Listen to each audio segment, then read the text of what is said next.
brothers and sisters, while we're waiting, we have a famous sister here, Rosa Marta.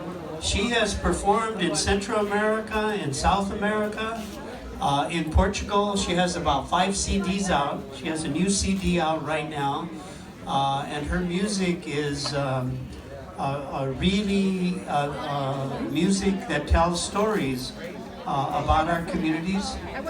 In San Bernardino, she set up helped set up a bookstore. She also developed what was called community-based organizations. She migrated to the U.S. in 1968, championed rights of immigrants and braceros, co-founder of Libreria del Pueblo, and has done concerts in South America and Central America and Portugal recently. So Sister Rosa Marta, we're going to ask her to come up here and start to warm us up for this great event, which is bringing all of our communities together at a time when this president is talking about now reintroducing this ban, which up to this point, the country has said the only ban is you know. And so we're preparing and we're organizing, and instead of walls, we're building bridges today, right? Yeah. So with that, I like the signs: resist, no ban, no wall, no ban, wall, tolerance for all. We have some chants that we're going to come up with as Sister Rosa Marta comes up here. So I want you to say with me, no hate, no fear. Immigrants are welcome here. No hate, no fear. Immigrants are welcome here. No hate, no fear. Immigrants are welcome here. No hate, no fear. Immigrants are welcome here. How about refugees? Okay, no hate, no fear. Refugees are welcome here. No hate, no fear. Refugees are welcome here. No hate, no fear. Refugees are welcome here. No hate, no fear. Refugees are welcome here. Thank you, brothers and sisters. Rosa Marta.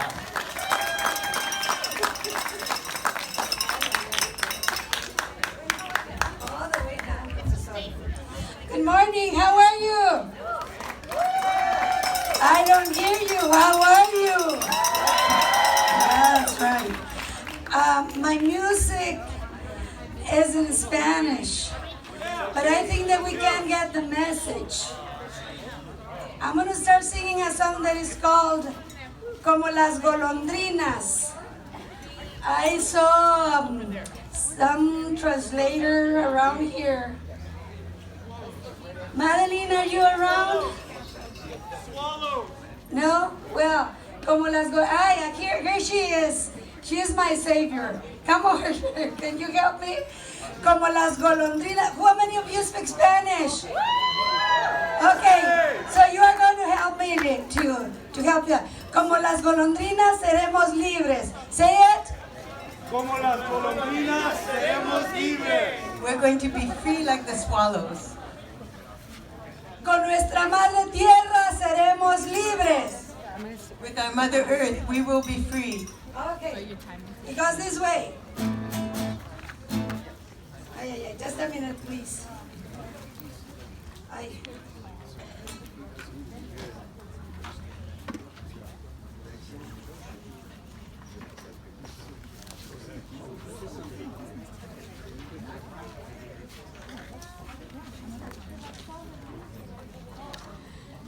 Well, this song speaks about freedom, and we are announcing the world that we are ready to fight, and what we are doing is to help one another, that no one stays behind. So let's sing Como las golondrinas. Dice así: Como las golondrinas seremos libres. Vamos. Como las golondrinas seremos libres, con nuestra madre tierra seremos libres. libres. ¡Vamos! Como las golondrinas seremos libres, por nuestra madre tierra seremos libres. You can clap your hands, at least to join. Como las golondrinas seremos libres, por nuestra madre tierra seremos libres. Como las golondrinas seremos libres, de esa maldita migra seremos libres. Como las golondrinas seremos libres, de tantas injusticias seremos libres. Como las golondrinas que vuelan libres por los campos, los cerros y sembradíos. Así también mi pueblo quiere ser libre del estado burgués que nos oprime. Fieras que nos devoran y nos persiguen. Como las golondrinas seremos libres. Como las golondrinas seremos libres. Con nuestra madre tierra seremos libres. Como las golondrinas seremos libres. De esa maldita migra seremos libres. Como las golondrinas seremos libres.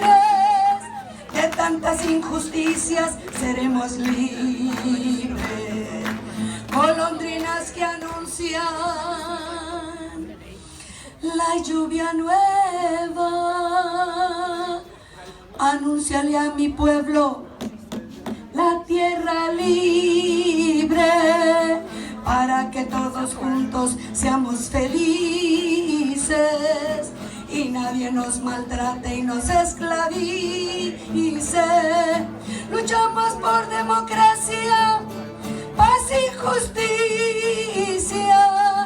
Como las golondrinas seremos libres. ¡Vamos! Como las golondrinas seremos libres. Con nuestra madre tierra seremos libres. Como las golondrinas seremos libres. Con tantas injusticias seremos libres. Como las golondrinas seremos libres. De esa maldita migra seremos libres. Como las golondrinas seremos libres. Con nuestra madre tierra, ¿qué? We will be free. But let's say it in Spanish. Seremos libres. Con nuestra madre tierra seremos libres.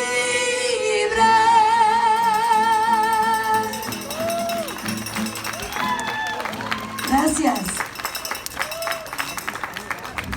A big hand for Sister Rosa Marta, and she'll be back with us later on.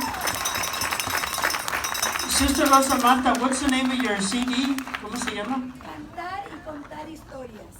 Cantar y contar historias. Okay, so if you get a chance, get her new CD. It's got about 15 songs on there, and is singing internationally. Just recently came back from Portugal, so she will be with us throughout the day. And now I'd like to introduce to you Adrian Tenney, who's going to start us off. Where is Adrian? Okay, Adrian. Hi. Hello, can y'all hear me? Yeah. Thank you so much for coming today. Thank you. I would like to begin by honoring the original ancestors of this territory and by giving thanks to the tribal elders who share this land today. The Aloni, the Kawia, and the Tongva. Tonga. Tongva. Yes. Thank you for letting us be on your sacred land. I'm going to sing the national anthem. If you want to sing along, please do.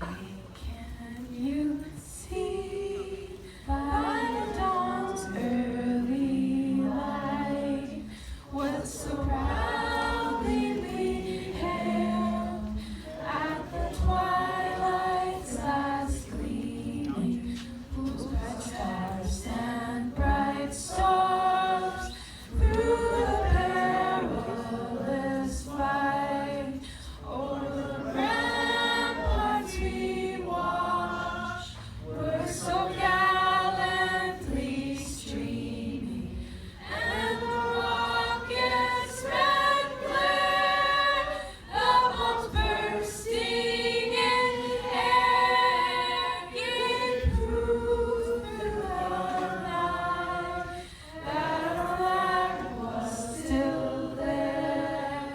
Oh, say does that star-spangled banner yet wave o'er the land of the free and the home of the brave.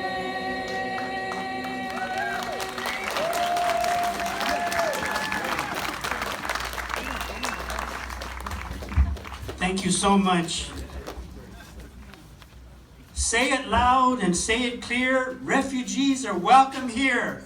Say it loud and say it clear. Refugees are welcome here.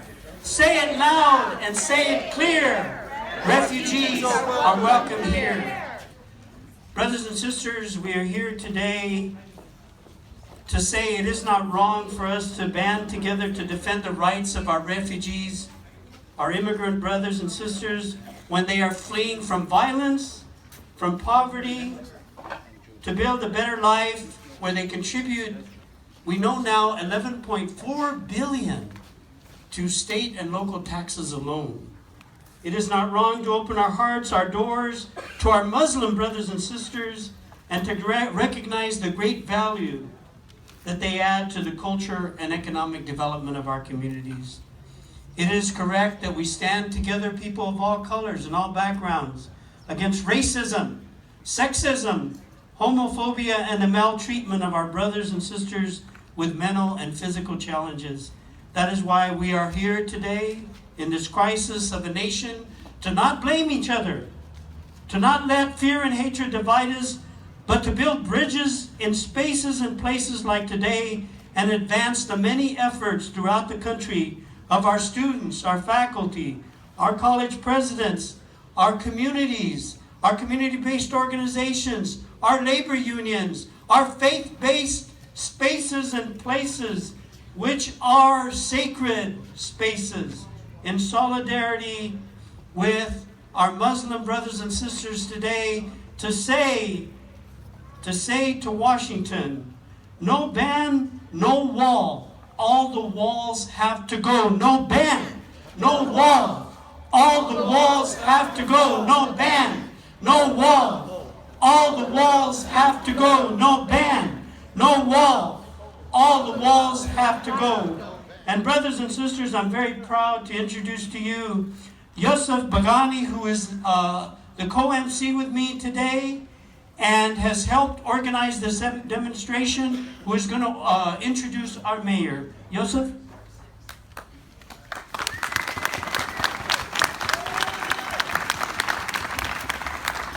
Thank you very much, and good afternoon. You know, I'm humbled to stand here in front of you and see all of you. And that's exactly what America should look like, and that's what America looks like. Every color, every race, every religion, stand together as one nation. Today, when my co-MC was talking about the solidarity with Muslims, I'd like to even take it one step further. And that is solidarity with everyone who's oppressed, solidarity with every minority. Mexican, Muslims, Orientals, even the Stand Rock, we all are together. And that's why we're standing here to send the message loud and clear. We will not allow America to be divided. America is always united and will stay united.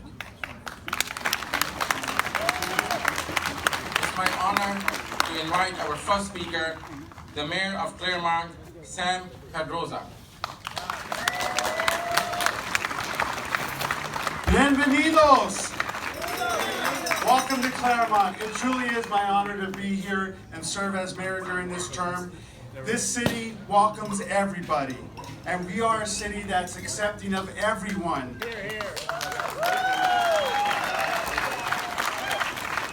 And I was proud to have these students come and help us and remind us and really push us to reaffirm what the city is all about. So we thank these students who came to our council, and we thank them for speaking loud on behalf of everyone. And our city complied. We voted in favor. I'll tell you, my big message is to the millennials. This is your time. This is for you. This is you guys. This is this is what you're going to inherit. Claremont welcomes everyone, and we have some fantastic baby boomers who've done a lot of good work. But now it's your time. And you guys have a lot of work to do. And you got to get out there and vote. Yes. So we may have screwed some stuff up, but now it's your time to pick it up and take it to where you want to take it. And to millennials, ese es tu tiempo. So get out there. We'll continue to be the community that is welcoming to everyone. But you guys will do whatever you need to do. Like this, this is a time to resist. This is a time to organize, and this is a time to now go out and, whether you do it here in Claremont or wherever your hometown is, continue doing this work. We're here in Claremont to support you. Let's go do it. Thank you.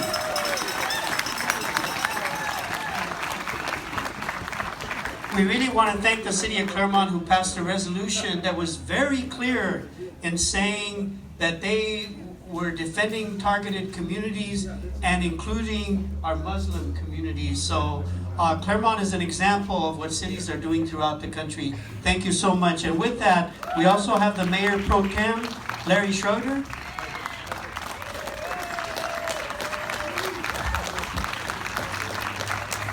Thank you for allowing me to participate in this event today. I'm sure you've heard this vote. First they came for the socialist, and I did not speak out because I was not a socialist. They came for the trade unionist, and I did not speak out because I was not part of the trade union. They came for the Jews, and I did not speak out because I was not a Jew. They came for me, and there was no one left to speak for me. I'm happy to witness such a large turnout here today because by being here, we're speaking out. Speaking out against acts of bullying, discrimination, hate, violence, and standing up for those who may be subject of those targeted attacks. Some talk about a wall, but a wall is not effective or efficient. You can go over it, around it, under it. It's just a symbol of bigotry, exclusionism, and discrimination. A ban eliminates the good with the bad. A ban dismisses people who genuinely are seeking refuge. A ban denies America people who want to come to this country and work hard and participate in the freedom we enjoy. A ban is not the answer. Everyone should be working together to create a just and equitable intercultural society that fosters positive human relations. As unique as we are all the same in so many ways. We should welcome all those who wish to participate in a free society and contribute to making America even better. There's an old story of an old man who was very wise. He could answer almost any questions that would be impossible for some people. Some people went to him one day, actually two young people, and they said, "We're going to trick this guy. We're going to catch a bird, and we're going to carry it to this old man. We're going to ask him, this that we hold in our hand today, is it alive or dead? If he says dead, we're going to turn it loose and let it fly. If he says alive, we're going to crush it So they walked up to this man and said, "This that we hold in our hand today, is it alive or dead?" And he looked at the young people and smiled. And he said, "It's in your hands." Let's go forward today. Let's work on how we can open our arms to people who want and deserve to join us. Let's build a country where people are welcome no matter where they come from, what religion they believe in, the color of their skin, or what language they speak. Thank you very much, and go in peace. Again, we really laud Claremont for its passage of a resolution. We have with us, I see some of our friends, Angela Zambrano, others, from the Latino Roundtable, who has been part of this coalition. We have Latinos, people of all colors and all backgrounds here today. This is truly an example of building coalitions that can take us in the direction of ensuring that our tax dollars, our abilities, our knowledge are used to build a society where the quality of life is made a priority over the quantity of profit. I'm sure you'll agree with me. I am Jose Calderon. I'm a Emeritus Professor in Sociology and Chicano Studies at Pitzer College, also the President of the Latino Roundtable, and I'm so honored that I was asked to be a co-MC today. We have been walking with the Muslim community at the Ontario airport, at LAX. We were there together in Laverne when there were hate letters against our Islamic community. We've been there, and brothers and sisters, we're making the commitment long-term that we are going to be there together with you till the very end, till we build the kind of society and the kind of country that we all want to live in. So also with us is Council Member Joe Lyons, who helped pass that resolution. Please, a big hand for Council Member Joe Lyons. Thank you very much, and it is certainly an honor to be here today, as it was in the council chambers and on the dais when we passed what for me was a no-brainer, that I was simply reiterating what Claremont is all about, has been about, and will continue to be about as long as I have breath to speak for the values that we hold. I look out there and I see what I saw the evening of the passage of the resolution, and that is the diversity that we truly are as Americans. And for anyone to deny that is certainly either a fool or someone who doesn't see. And I think that we are who we are because we embrace the newcomer. Not always as friendly as we might be, but certainly in the end we ultimately do the right thing, and we embrace the newcomer as they arrive and have them build the communities that they are accustomed to building. We respect those individuals for both their religious and cultural beliefs, and in a city like Claremont, we can hardly deny that with the faculty and staff of the Claremont colleges that not only reflect the world's diversity, but our own diversity as a nation. I did want to say one last thing, and that is for those who may choose to reduce this to either an economic or other issue. For me, I was proud to speak on behalf of the moral imperative I felt to vote in favor of the resolution and to maintain our integrity as a community. I welcome all of those who come to Claremont seeking to, again, participate in the values that we share, and I believe that we should stand up for the rights that are clearly present within all of our policy documents. And one last thing.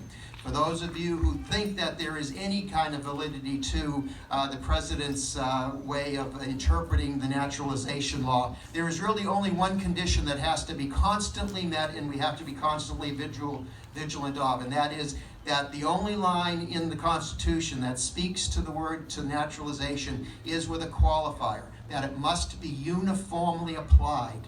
The President of the United States has determined that he can selectively apply that law and the naturalization rights that come with every government's obligation to its citizens, but it must be uniformly applied to all. and in this case, we know well that it is not. So we must fight that selective use of that particular right that the government does have to control naturalization, but we must keep the president within the constitutional limits that are stated. Again, welcome all. Thank you so much for participating in this, and again, thank the students and all of you for reminding us who we are as a community. We are that inclusive community where we respect the diversity that is within each of you. Thank you. Thank you, Joe. Before you guys take over, please give them a round of applause. Thank you. Thank you, City of Claremont. Thank you, Latino officials. Thank you very much.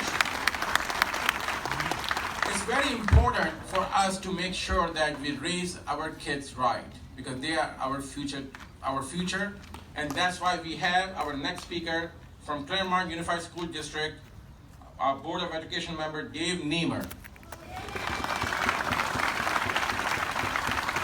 Thank you. As president of Claremont Unified School District Board of Education, I want to assure you that our school district embraces diversity and values human rights.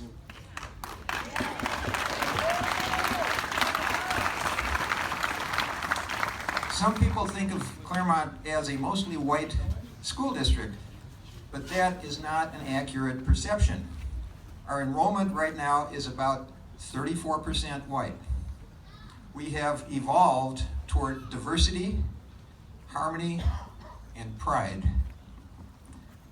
Many adults in our community have long supported the concept of a multicultural society. To many of our students today, this is an entirely natural way to live. They are comfortable with the great variety of humankind, and they do not feel threatened by it. They understand the virtue of inclusion and the damage done by exclusion. This gives us great hope for the future, the hope that our young people will seek the most viable, humane pathway to peace and coexistence as we proceed through the precarious 21st century.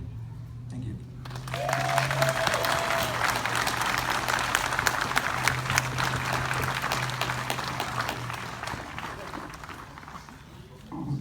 Hey, hey, ho, ho, the Muslim ban has got to go. Hey, hey, ho, ho, the Muslim ban has got to go. Hey, hey, ho, ho, the Muslim ban has got to go. Hey, hey, ho, ho, the Muslim ban has got to go. Ho, ho, the Muslim ban has got to go. Hey, hey, ho, ho, the Muslim ban has got to go. Hey, hey, ho, ho. Okay, brothers and sisters, thank you all for coming. It's a cloudy day, but for us, once in a while, there are rainbows. And if you look around you at the person next to you, we're creating a rainbow today. So thank you, brothers and sisters. I want to introduce to you a community poet that's an organizer, fighting for immigrant rights and been organizing for a long, long time. A resident of Claremont, longtime community organizer, and leads the Immigrant Rights Committee of the Latino and Latina Roundtable of the San Gabriel and Pomona Valley. Please join me in welcoming Madeline Rios, who is going to read a poem. And if you look, there should be a purple paper around that you should have. Do you have that purple paper? And where is Madeline? Here is, please, a big hand for Madeline Rios.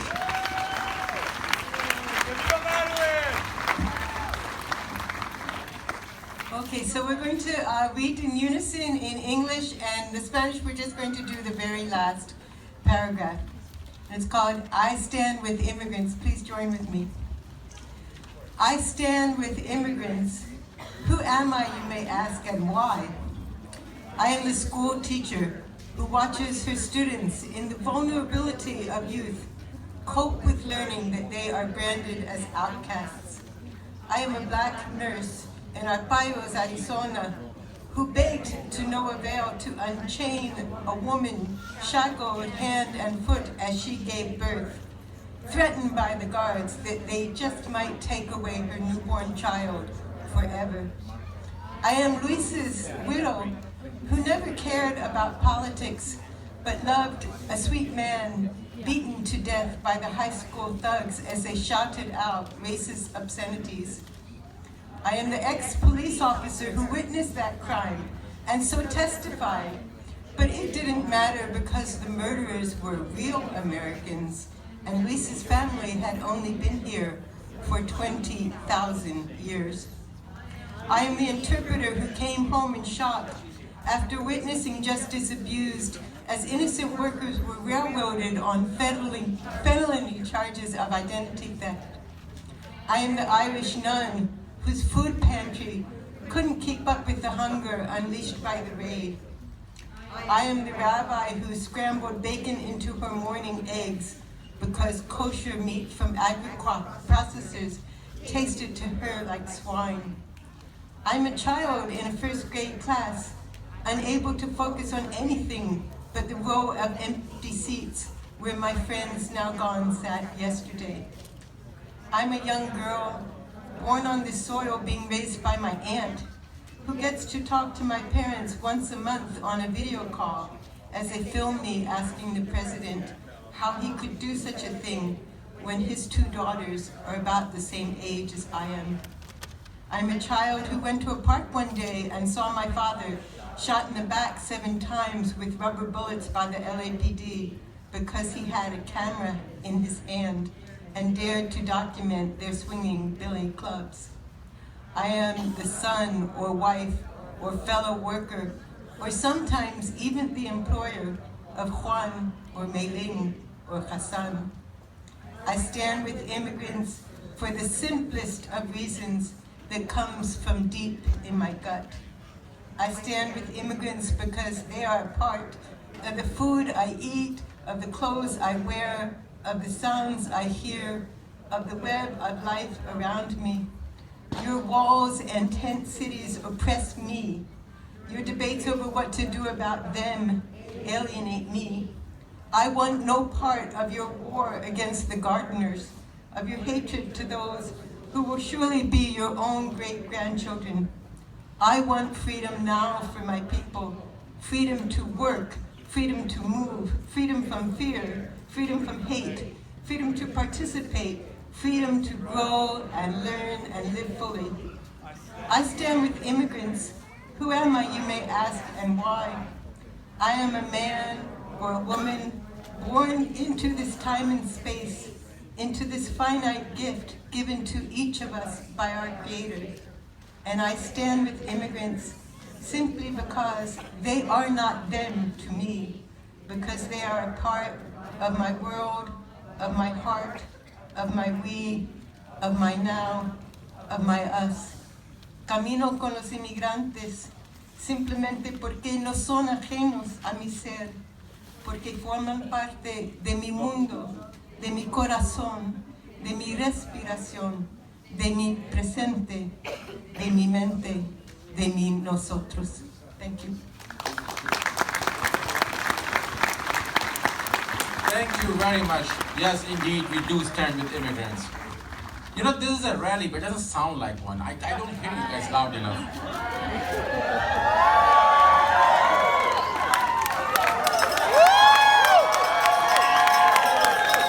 Thank you very much. You know, we need to make sure that our sound reaches all the way to Washington, D.C., right?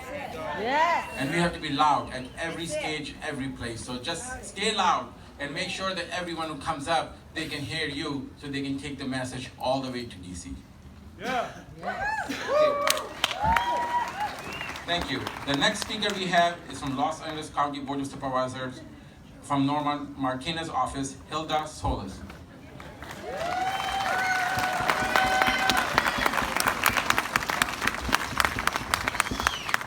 Hello, my name is Norma Martinez, representing Supervisor Hilda Solis. And first of all, I just want to say thank you for reading that beautiful poem. It was just amazing to hear and really process that.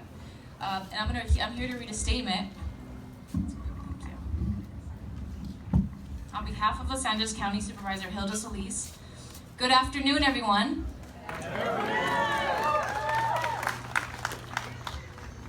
This is from the supervisor. Please know that I stand behind you in full support of your efforts to safeguarding the civil rights, safety, and dignity of all people. Los Angeles County is home to about 3.5 million immigrants. That is more than any other county in the country. And now, perhaps more than ever, it is important that local governments do everything within their power to make these vulnerable members of our county feel safe. That is why I have led the Los Angeles County through unprecedented actions to protect our vulnerable communities, and it is for the benefit of all residents. As you may know, the Los Angeles County Board of Supervisors passed a motion I co-authored with Supervisor Sheila Kuehl to establish a County Office of Immigrant Affairs. This office will serve as a one-stop shop where our county's immigrants can receive streamlined, coordinated access to appropriate services in their preferred language. Next steps were also outlined to further ensure that all county departments and public institutions will serve and protect every resident and take steps to better prepare for changes in immigration policy that may affect immigrant children and families. Following the results of the 2016 presidential elections, we began to lay the groundwork for a county-wide strategy to provide protection to our immigrant communities. The DACA Task Force has already been converted to the County Immigrant Protection and Advancement Task Force, which will include representatives from philanthropy, labor, academia, advocacy, and immigrant rights organizations, and will be tasked with providing related recommendations as the Office of Immigrant Affairs gets underway. Again, I have received hundreds of letters of support from the community, members of the congressional delegation, state, city, and school elected officials throughout the region, including this city of Claremont, and from businesses, labor, community, and faith-based organizations in support of my legislative efforts to protect our immigrant population. Their voices must be heard, and the needs of our immigrant communities must be met. So I would like to thank you for your continued commitment, leadership, and support. I'm confident that the vulnerable residents of Claremont are in good hands. Thank you.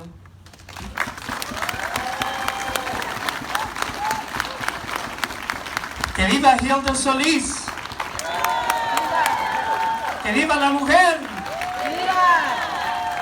Long live the women!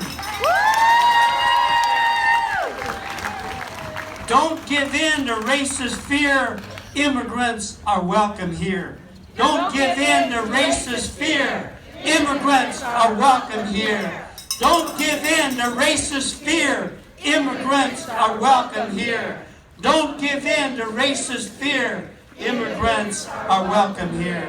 So, brothers and sisters, a strong woman who has organized for a long time, at one time was the national director of the Committee in Support of El Salvador, was actually invited to sit at the peace accords in El Salvador when peace was brought to El Salvador. She became the director of Carecen, an organization that's known in Los Angeles County for defending the rights of all immigrants and refugees. She's the vice president of the Latino and Latina Roundtable right now, and an alumni of Pitzer College. Please welcome Angela Zambrano.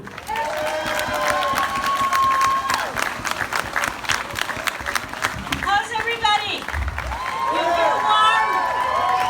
All right. I want to thank the Indivisible of Claremont, the People PAC, and the Inland Empire Resistance for the invitation. And I want to thank all of you for taking time from your busy schedule to join the rally. It is critical that we unite against hate. I'm a proud immigrant from Mexico, and I have been organizing for immigrant rights and the peace and justice movement for over 30 years. In the 80s, like Jose Calderon, Profe Calderon said, I worked closely with the refugees from Guatemala and El Salvador who were fleeing military dictatorships during the Civil War. I understand what a dictatorship looks like, and every day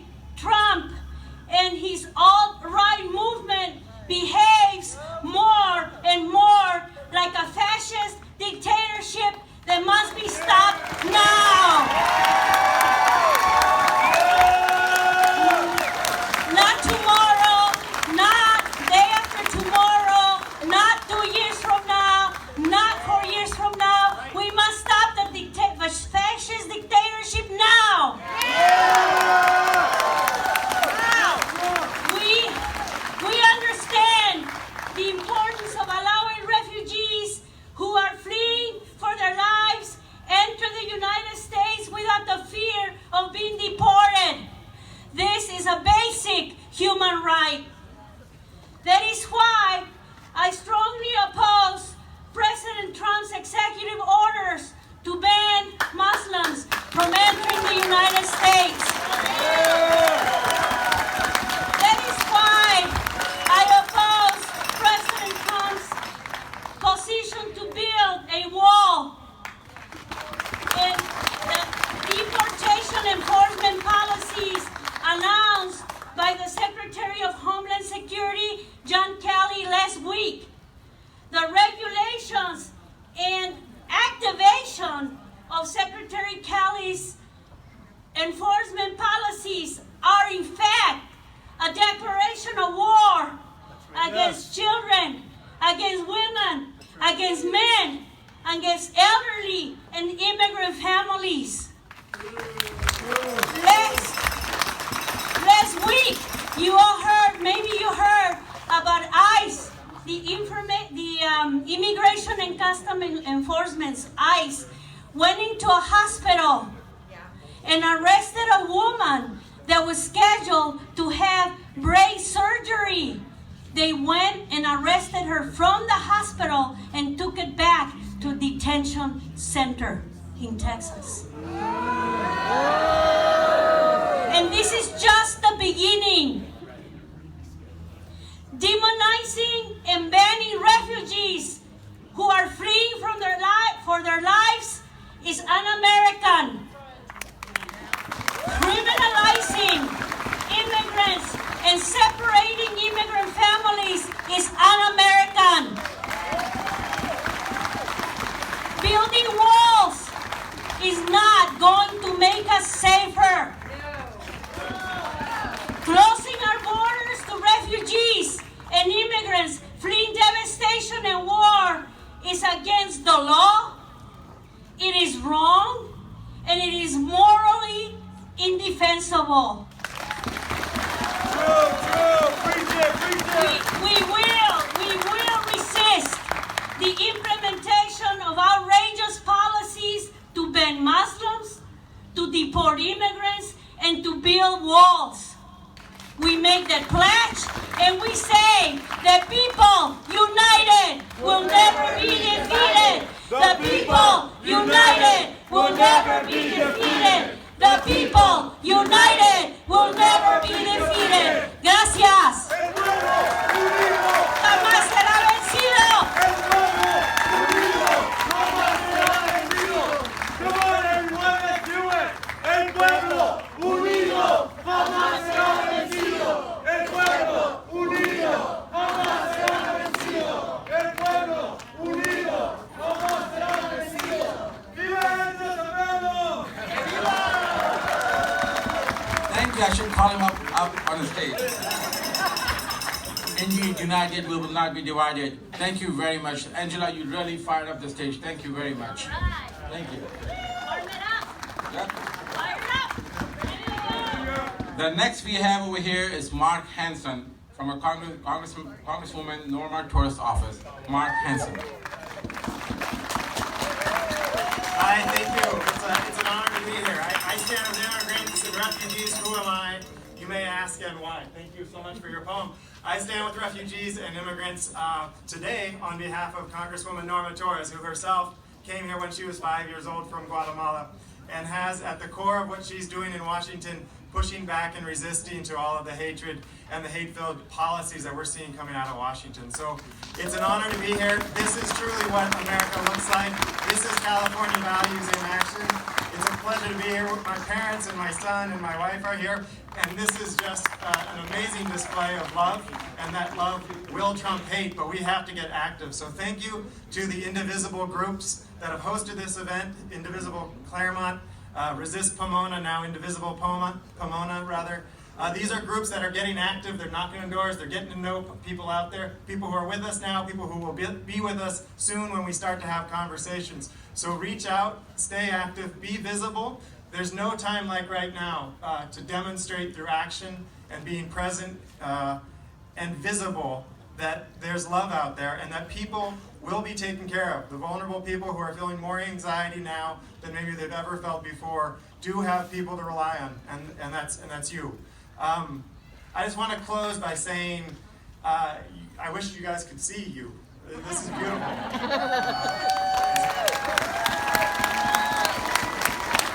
And unlike some members of Congress, the Congresswoman will be having a town hall in April. And we'll look forward to seeing all of you out there. Thank you so much.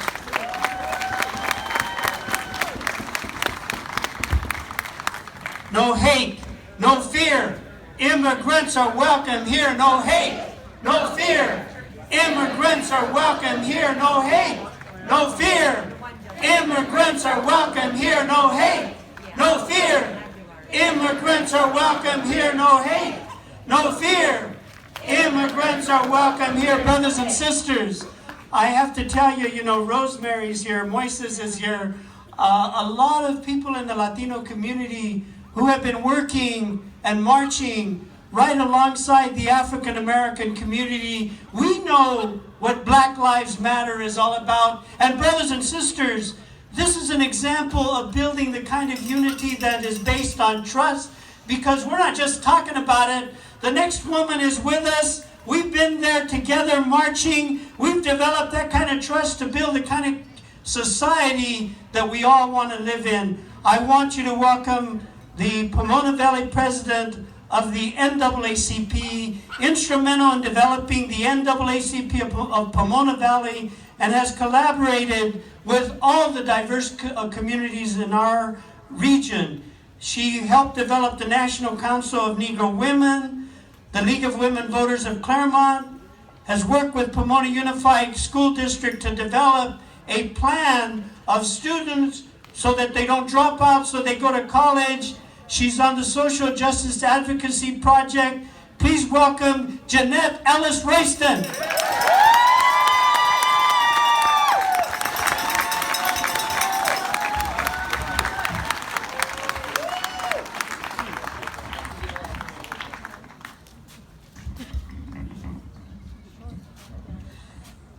Good afternoon, all. Good afternoon.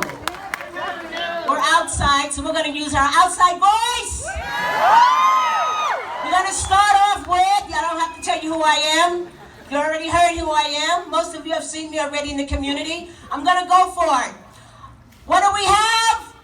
People power. What do we have? People power. What do we have? People power. What do we have? People power. Voting power. What do we have? Voting power. What do we have? Voting power. What do we have? Voting power. Thank you.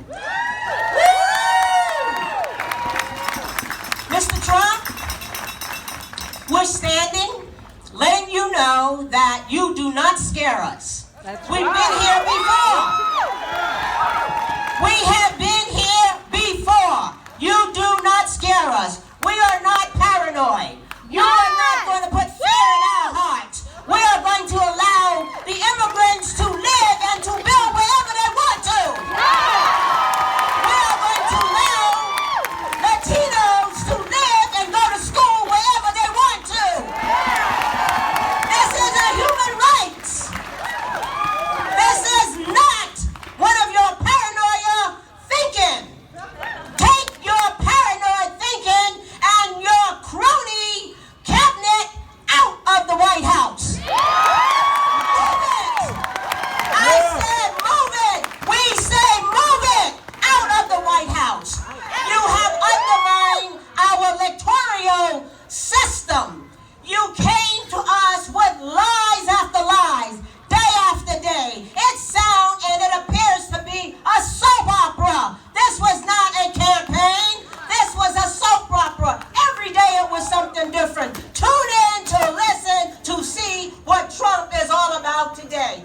Trump, you've got to go. Trump, you've got to go. Trump, you've got to go. Trump, you've got to go.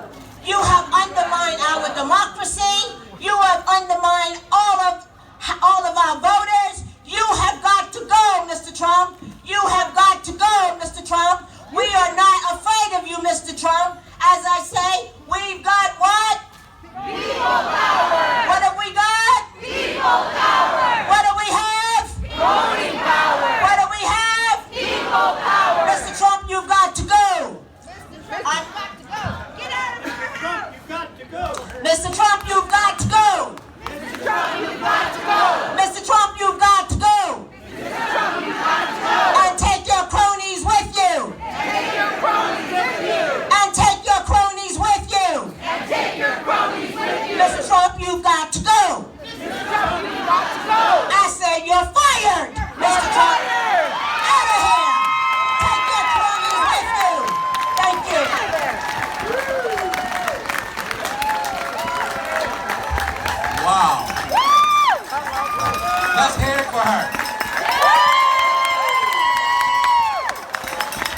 what we have are people power, and that's what we're looking at.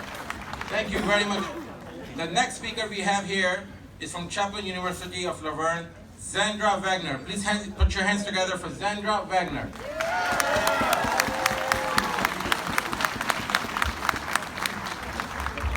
Over the past 20 or so years, our community has been building strong networks between people of different religious and cultural traditions. Maybe some of you have even taken part in some of these events, like the annual Interfaith Peace Walk. Who's been there? Thank you. Maybe your children have attended the anti-bullying workshops that were offered to the schools in Pomona. Or maybe you've attended some of the interfaith vigils, or the activism that's come out from the Interfaith Immigrant Network. We are a fortunate community that these social bonds were already built long before bans and walls. And so today we are a thriving interfaith community, and this means there is no question. We will stand with and for one another. We will advocate for and provide care and sanctuary to neighbors and friends and students who are being targeted today by hate and bigotry. At the heart of every religious and philosophical system is this principle of compassion that says we will treat others as we wish to be treated ourselves. And our local interfaith community is beginning an initiative to invite our cities to be part of a global initiative called Cities of Compassion. And we invite you to take part in this, to approach our city councils and our mayors to deepen the kind of compassion that we wish for our communities here. Compassion literally means to suffer with, and this impels us to work tirelessly for one another because we are impelled to honor the sanctity of every single human being, treating everybody without exception, even our enemies, with absolute justice, equity, and respect. And that's why we're here today, because there is an injustice, a pain, a brokenness that is so deep here in the United States. And so we're here to affirm our commitment to be with and for one another. And this is hard, hard work. In our political climate where our national leaders are spreading hateful messages that exclude and discriminate and alienate and fuel violence, we are being called to stand up and stand together and take risks, which is hard work. One of our great American poets, Maya Angelou, had very important things to say about courage. She said that we are not necessarily born with courage, but we are born with its potential. It is something we can develop over time, beginning with small acts of courage, like being here today. And we develop this by doing things that cost us some exertion, some mental and spiritual exertion, and we build on that for the next opportunity of risk. And so we need this kind of inner strength, and I just wanted to share. When I am at the edge of my courage, where I'm not sure if I can take that next risk, I say this mantra to myself. I am strong, I am clear, I have courage, and I am kind. You may have better words, but I'm going to invite you all to say this in a second, and while you may have better words, I say these words because in a time of walls and bans and increased deportations and injustice, we need for us to be strong for one another, to act courageously for change, to be clear in our speech and in our minds, and to do all of this with a commitment to kindness and peace. And so I invite you to share these words as a way to affirm our inner strength that we all need to do this work together. So let's say it together. We'll say it a few times. I am strong. I am clear. I have courage. I am kind. I am strong. I am clear. I have courage. I am kind. One more time. I am strong. I am clear. I have courage.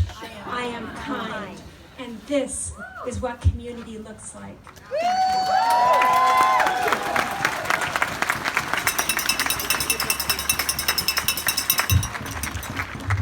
Brothers and sisters, I just want to let you know that Sandra Wagner, after hate letters were sent to Islamic centers, one of them here in Claremont, organized a rally attended by about 300 people, not only to protest those letters, but then to have all the people there write letters to the Islamic Center, giving our solidarity. And I can't, it almost brings tears to my eyes to tell you the kind of responses that came from our Islamic communities, how much that meant to them, that an injury to one is an injury to all.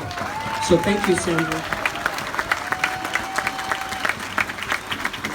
I do want to let you know, Roberto de la Cruz reminded me that the churn is beginning. Yesterday, we were notified that there was an election of a state senator in Delaware who ran on a clear ticket of supporting immigrants, fighting the ban, fighting for refugees, ran on that basis, and as Jeanette said, people power, voting power, voted her in her office this week. I think that's a good beginning.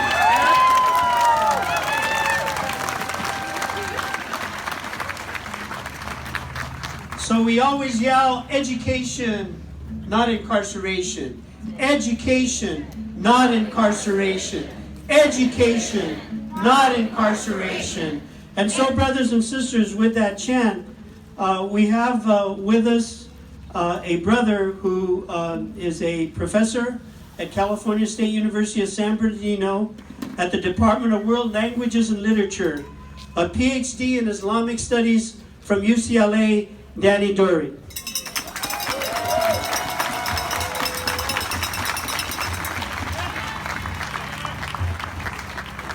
Good afternoon, my fellow citizens of a delicate global village. Good afternoon, my friends and family in our beautiful community. Good afternoon to our civic and community leaders. We're gathering here along with millions of people around the United States because we're worried about the directions our nation has taken lately. We should be worried for the long-term well-being of our nation. We are indeed living in a daunting time with civil rights violations, with economic disparities, with socio-economic problems. It is in these times that I ask everybody not to be very wild up to divide our nation, but to unite. There is the time to be calm and wise and kind and patient. We should brace for the worst that could come, but hope and pray for the best. And I hope we go and stand with the most vulnerable community that we have. I know you think that the most vulnerable community is the 11 million people who are undocumented who could be deported. I know you think that the most vulnerable community are the Muslims who are legally entering here, or that the government is asking us to go and register so that they can put us one day in camps like they did with the Japanese. But you know what? You're wrong. The most vulnerable community is not the undocumented immigrants, and it's not the Muslims for now. The most vulnerable community is the community that voted for an administration that did not understand America. The most vulnerable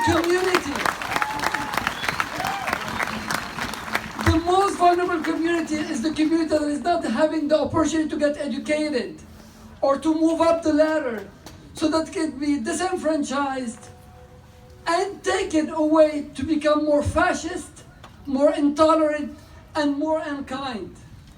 It is for this reason, and our Mayor Pro Tem had said it, and I repeat it for all of you. Some people have forgotten the Lutheran pastor, the German, who at one point in time the church voted for the Nazis. When they voted for Hitler, And later on they looked back and they regretted what they said.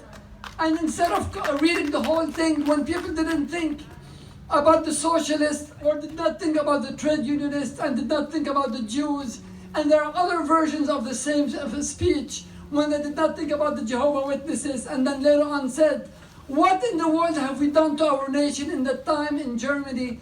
And we say here for the most vulnerable community that is in power, or that voted people in power is, what in the world have we done to our nation? It is in this time because we have done it to the American Indians, we have done it to the Irish and the Catholic and the Jews and the Jehovah's Witnesses and to the Mormons and to the Chinese and the Japanese. We're doing it today to the Latinos and the Muslims. But you know what? In the future, as Yad said, they came, and now that they came for me, there was no one left for me to speak out for me. Let's make sure that we speak up today so that there will be somebody to speak up for them when their turn comes.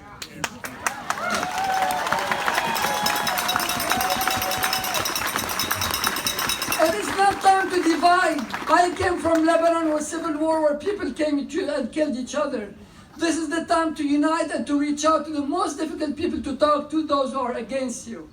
I am going to just remind you, some people have a great America and we have our own. Let our own prevail.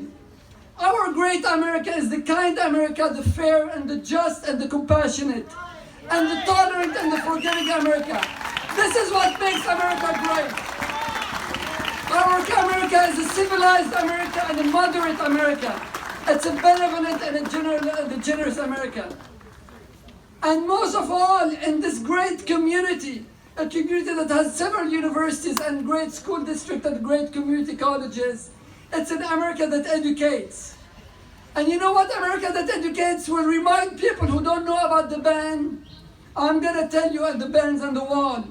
It's an America that reminds us that the Statue of Liberty, the Statue of Liberty, welcomed people who came unwelcomed at one point in time. Unwelcome means they did not take permission to come to this country. They came, but when the Statue of Liberty was designed by Bartholdi, it was designed in the image of a peasant from Egypt who was a Muslim. Let education remind that the Statue of Liberty, a landmark of America the Great, of the great America, was originally designed in the face of an Egyptian peasant, the poorest, and those who are the most vulnerable in society. Let us remember also educate, because education is the way to do it, and true and rigorous education. That when we broke away from Britain, the first country that recognized the United States of America was a Muslim country called Morocco. And it is still the country that has had an unbroken piece of truth, of mutual time, of mutual protection, because the Muslims at that time told the United States, we are with you for justice, and maybe we should be with them in time of justice too. That is also the great America that recognizes the great contributions in all aspects of social life that the Latino community has given. The food that we grow, the healthcare that we provide, the great contribution that the Latinos have given. It is important enough for us to educate our community. It is not us and them, it's all together against evil, whether it is here or there. And I'm gonna finish with one thing. I want a safe country, I want to save borders, but let us once be honest. We did not create ISIS, we invaded other countries, and we created ISIS to come back and hunt us. I don't want ISIS. ISIS has hijacked my faith. ISIS has hijacked my faith, and ISIS has hurt more Muslims than Americans. But we were the people who created the seeds and planted the seeds for evil that came and hunt us. And this is why it is important to educate so that we do not create ISIS from other countries to come and hunt us and hunt other innocent people around the world. And this is one, it is very hard and tough to reach out. I'm gonna finish this to tell you, it is very easy for us to stand up on this podium and preach to the crowd and to the choir. That is not the hard way to do it. The true challenge for all of us is to go back to our community and reach out to the other. When I say to the other are the people who are against you today. It could be your family and your friends and your boss and your colleagues. And tell them, you know what? Let's go back to honesty. Let's go back to education. Let's hold hand and truly make America great. May God bless this nation and rediscover the kindness and the justice and the peace that America is all about. Have a great day.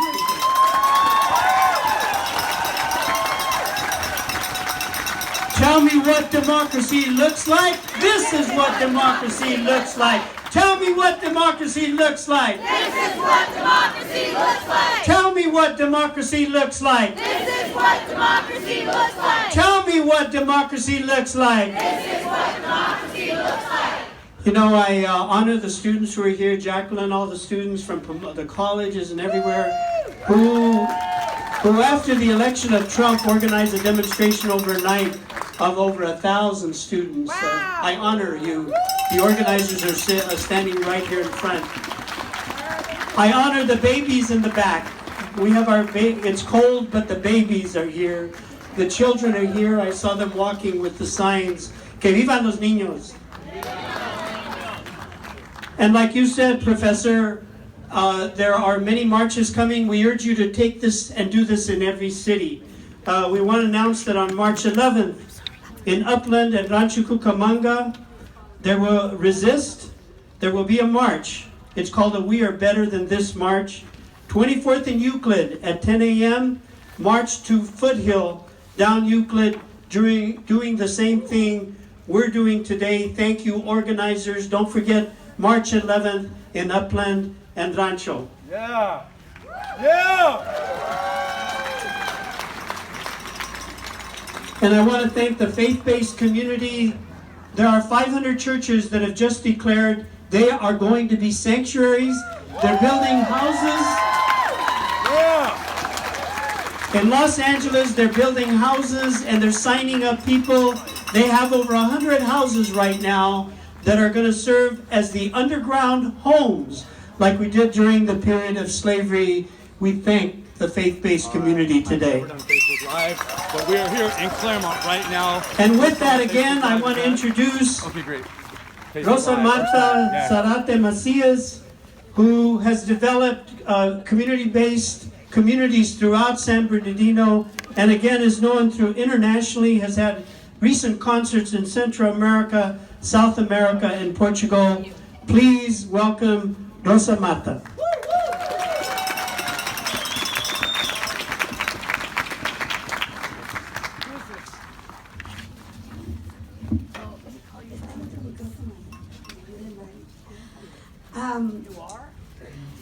We're going. Okay, I want to share with you a song. Voy a compartir con ustedes un canto que tiene que ver con la paz, porque de eso se trata nuestra lucha. I'm going to share a song with you that has to do with peace, because that is what our struggle is all about. Porque la paz es parte de la vida. Because peace is part of life. Derecho que nadie puede violar. It's a right that no one can violate. La paz es la verdad hecha denuncia. Peace is truth turned into a denunciation. Pueblo sujeto de su caminar. A people that has to go out and walk. La paz vendrá, está a la puerta, su cantar se escucha ya. Peace will come, the door is there, listen now.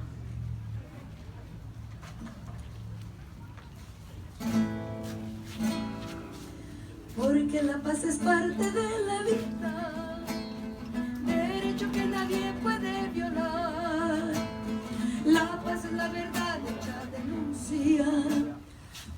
sujeto de su caminar, porque la paz es madre liberada y es el hombre del campo al cultivar, pueblo exiliado que regresa a casa, esa abundancia es gozo, es libertad,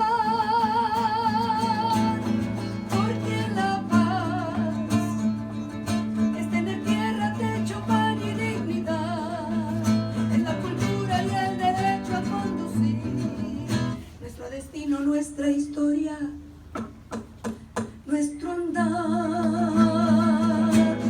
La paz vendrá, está en la puerta, su cantar se escucha ya, desde la selva por los campos la ciudad va convocando a unir las fuerzas a luchar, porque la paz devela criminales y es conciencia despierta al alborear, es lucero del sur llamando al mundo a dar paso a la nueva humanidad. La paz es flor al lado del camino, águila palomita es un quetzal y el serpiente sagaz es un cordero, es la abuela que sabe aconsejar, porque la paz es tener tierra, techo, pan y dignidad, en la cultura y el derecho a conducir nuestro destino, nuestra historia, nuestro andar. La paz vendrá, está en la puerta, su cantar se escucha ya, desde la selva por los campos la ciudad va convocando a unir las fuerzas a luchar. And we say, we shall overcome, we shall overcome, we shall overcome someday. Oh, deep in my heart, I do believe we shall overcome someday. Let's sing it again. We shall overcome. We shall overcome. We shall overcome someday. Oh, deep in my heart, I do believe we shall overcome someday. ¡Sí se puede!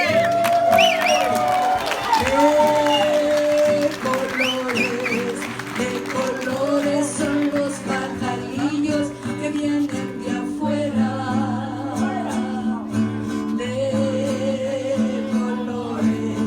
De colores son los pajarillos que vienen de afuera.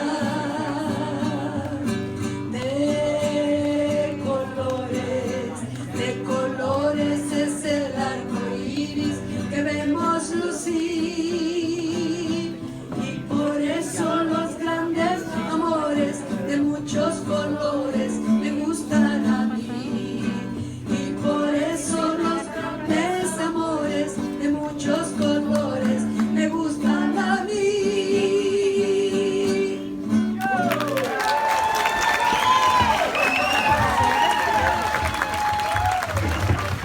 ¡Que vivan las mujeres! ¡Que vivan los estudiantes! Long live the students!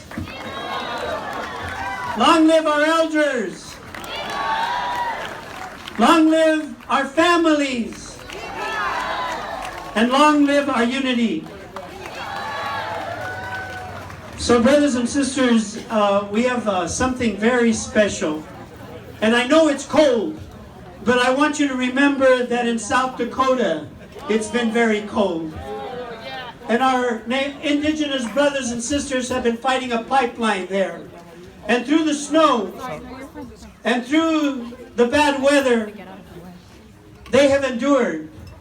And we know what this president has done recently in terms of arresting many of them. And brothers and sisters, you're standing on ground that is very sacred right now because we are creating the sacredness of that ground. And I'm so pleased, brothers and sisters, that we have with us someone who is connecting our struggles for justice to our struggles to saving the sun, the stars, the moon, the beauty of the sacredness of the earth that we want to protect and to save. So brothers and sisters all the way from South Dakota and Standing Rock, I want you to welcome Chief Delbert from the Black Fox Pomona of Sioux tribe and a descendant of Sitting Bull.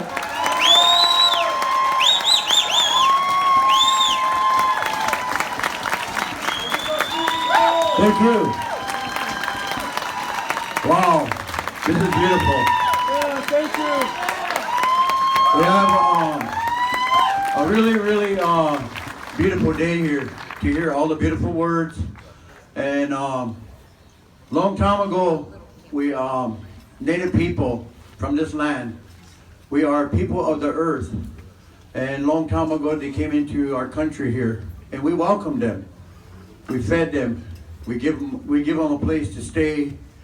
And one of the main things that we give them was a prayer, because they didn't know that prayer. And as we give our tobacco to them, we fed them.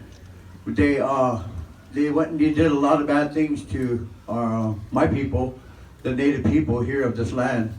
And at that time, we had no borders. Our whole, what they call United States of America, our North America, that belonged to the Native people. We belong to the earth. So our ways of believing is that this land is a burial site. You could go any place. You could go to the top of the highest mountain. You could go to the deepest river, and you scratch there. You're gonna see that my Native people have been there. And it's not new territory to us. It was new territory to the what we call the government.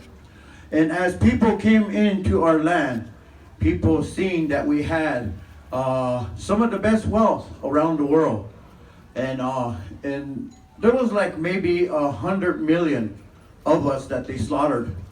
So this whole land here, all across Turtle Island, we call it Turtle Island, which they call the United States of America. The reason why my people call it Turtle Island is because we believe that a turtle is to live forever. And that's how Mother Earth is. And that's why when you see our sweat lodges, it looks like a turtle shell. All these things are teepees, everything. You know, we lived among the animals. We learned from the animals. We got our language from the animals.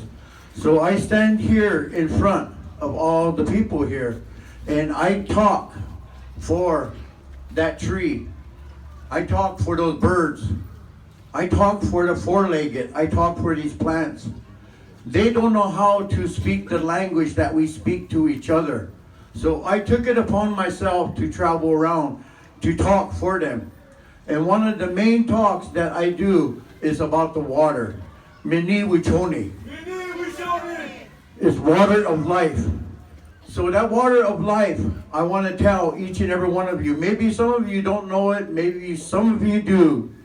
But that water has a spirit in it. And that water, you go to the hospital, the doctor is going to prescribe something that's going to help you get healed. Okay, my grandmother, my grandfather, they used to talk to that water. My grandfathers, my grandmothers, my moms, my dads, they used to talk to this water and ask the water to bless us. It used to take care of us. And that one time, it was a winter time, kind of about this time. and it was snowing, blizzard outside. And it was only 10 feet I could see in front. And I couldn't go out into that blizzard. And my mother had sugar diabetes so bad that she was shaking. I was about ready to lose her. And I looked for something just to go and give it to her so she could be okay. And I didn't have nothing. So what I did is I turned on the stove and I put a skillet on her. I put some sage, cedar on her, and I put water in a cup. And I prayed with that water. And I told that water, I said, my grandma, my grandpa, they used to talk to you. And I want to ask you if you could bless me. I want you to bless my mother, and I want you to put that spirit back into her body. I want her to be okay, I said, because I really love my mother. And I got done praying with that water, and I give it to my mom. And within seconds, my mother got her color of her skin back. And within minutes, she got up and she started walking like nothing ever happened. That's why I tell everybody that water has a spirit to it. And that water should be flowing freely in everybody's home, because that water is our medicine. And we need it every day. And right now, that tree, those four-legged, the ones that take care of the earth, the ones that live in the water, all of them are asking for our help. Right here, right in back over here, I got a place here where it's called the Ogallala Aquifer. And that comes all the way from South Dakota. We live on this ocean of water. And that pipeline is going through there trying to pollute our water. Once our water gets polluted, we're all going to be fighting each other for a drink of water. We need to protect that water. If we're going to be in this country, we're going to live in this country among each other, we need to take care of that water. Because our generation, the 7 generations, need that water. And there's ways that we can stop these corporations from doing what they're doing. We need to go and take the money out of the banks that are trying to threaten our lives. Each and every one of you, I just want to tell you that that's why this water is so important to us. We need to come together and come together as the way that this United States should be. This United States was a very, very powerful nation, and it still is. And we need to take it back and take care of it for the people, for the generations, for the little ones that are here, that are gathered here. It's for them. I'm going to sing a song in behalf of each and every one of you. Mini Wichoni. Holy water, you wanna hold in our hand, we yana yana ho, wanna hold in our hand, we yana yana ho, wanna hold in our hand. Holy water, yana hand, you one. Mini Wichoni, yana hand. We yana yana ho, wanna ho na he. We yana yana ho, wanna ho na he. Holy water, yana yo one. Mini Wichoni, yana he. We yana yana ho, wanna ho na he. We yana yana ho, wanna ho na holy water yana yo one. Thank you. May God bless each and every one of you. And I say this openly, you're all welcome in this country. And what I think is that what we ought to do is get Trump and impeach him. And what we got to do when we impeach him, his followers, I think we got to deport them. They need to get out of this country because we don't need that kind of hatred here. We're about love. We're about peace, honor, and respect. And we need to start taking care of each other. Thank you all for coming here. And God bless each and every one of you. And my friend, Sadaf, right here, she's the one that asked me to come over here. I am so glad. Thank you so very much. And everybody that put this up here today to make everybody come together. We are going to fight. We are going to win. Yes. It's with us, each and every one of you. I talked about my great-great-grandfather, Sitting Bull, Crazy Horse, Gall, Rain in the Face. These are all people that put their lives out so that we can have peace among each other. And I should say too that there's a lot of casinos out there and a lot of the native tribes here. Thank you for me being here and my people. But I would like to say this to them, that my grandmother and my grandfather, they told me that that money that comes into that casino there, it's blood money. Because there was a young man and young woman that were running for their lives. And the cavalry came up upon them and they died, they killed them. We don't know what their names were, what tribe they belonged to, or who they were. But they told us never to forget that. So we need our casinos, our native brothers and sisters to stand up and help us fight this fight. Yes, sir. Thank you all so very much. And God bless each and every one of you. And all, I got some CDs for sale over here too that helps me with my traveling and spreading the word to the people about the water, Mini Wichoni, and you know, no more banning anybody, you know, no more building, no more walls, you know. The people of Germany, they're good friends of mine. It took them a long time to knock down that wall over there, you know. And then you look at their country, everything's all electric cars. I mean, you know, we're so far up into technology right now. We don't need all that oil. That oil is only going to another country anyway, you know. Thank you so very much, Aho, and God bless you all. Aho.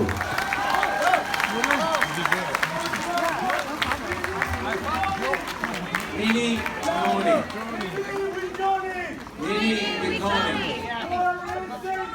Water is sacred. Water is life. Water is life. Water is life. Water is life. Agua es vida. Agua es vida. Agua es vida. Agua es vida. Agua es vida. Agua es vida.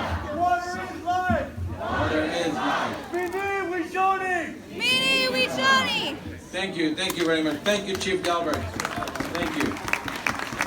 Thank you for reminding us that whom this land really belongs to.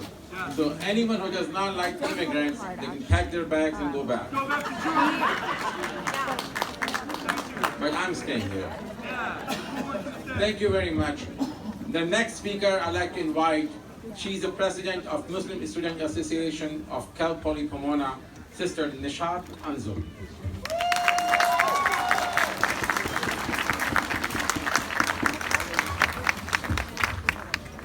Good afternoon, brothers and sisters.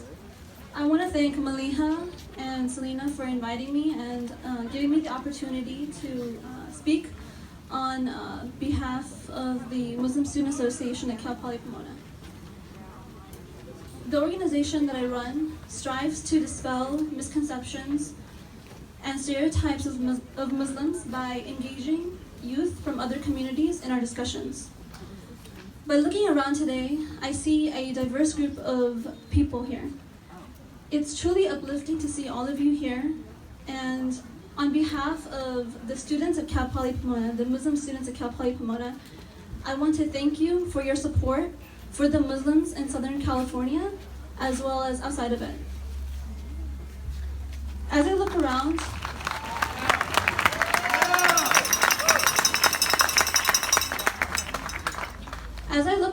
all I see are brave and passionate individuals who want to make contributions to the society. There's nothing that makes me more proud than to be here among all of you here today.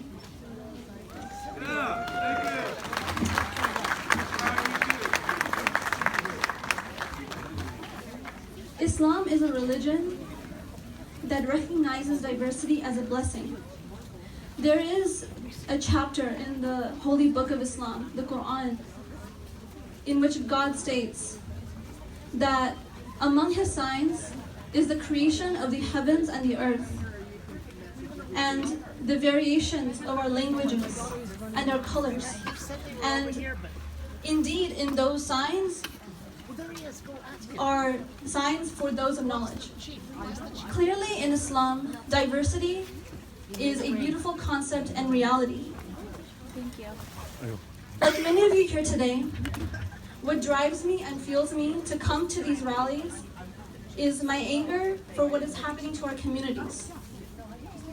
I'm angry that the natives of this land, the land that originally belongs to them, is being told to give it up, as if their livelihood isn't already at stake.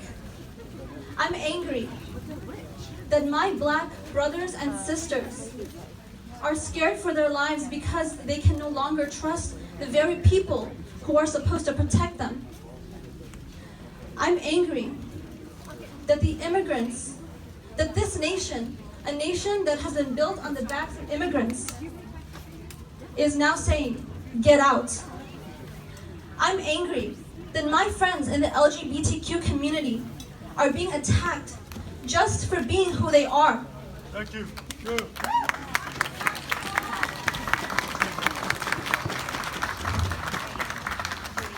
Trump wants to make it difficult for all of us. He wants to kick us out, and he wants us to cower. But that's not gonna happen.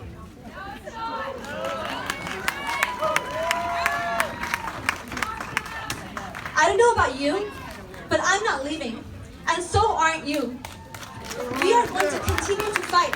We are going to fight until we get what we want, and what we want is peace of mind for all our communities.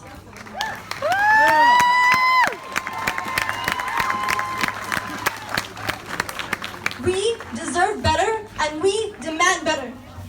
Thank you.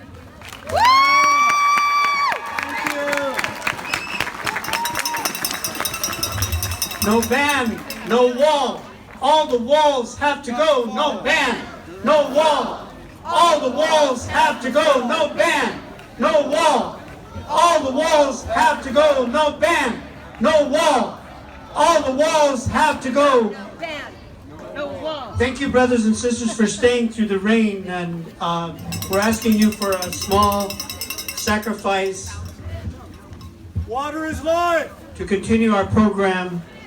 And now we have a student who has been organizing with undocumented students at Cal State, Cal Poly, and has previously lobbied in Sacramento with a Coalition for Humane Immigration Rights in Los Angeles, part of De Pie, fighting for the rights of undocumented students. Please welcome Diana Escamilla Galvan.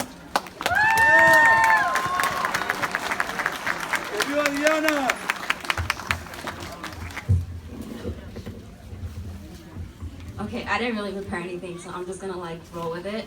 So I'd like to thank everybody for showing up and staying through, the organizers for putting this together.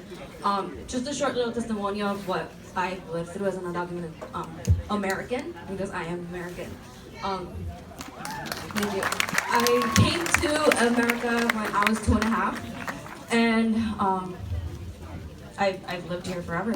So this is home. This is what I know. And I will continue to fight for it. I will continue to support.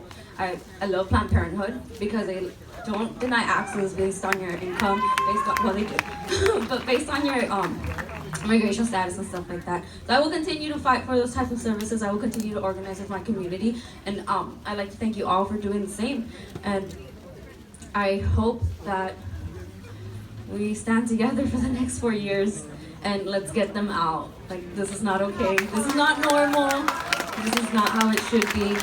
And yeah, let's do that. Si se puede. Si se puede. Yes.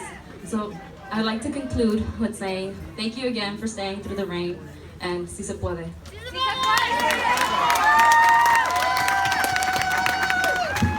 Thank you, Diane. You guys notice one thing, that it started raining right after we talked about the water? See, as a Muslim, we believe that rain is a blessing from God. And when we talked about the water, God sent His blessings on us. So let's thank God for this blessing which we were asking from last 5 years, right? Okay. So a little rain will not stop us. Thank you. The next person I'd like to invite is a spokesperson for Chino Hills Islamic Center, and also representing the Islamic Shura Council, which represent all the mosques in Southern California, my friend, Dr. Ahmed Sobo.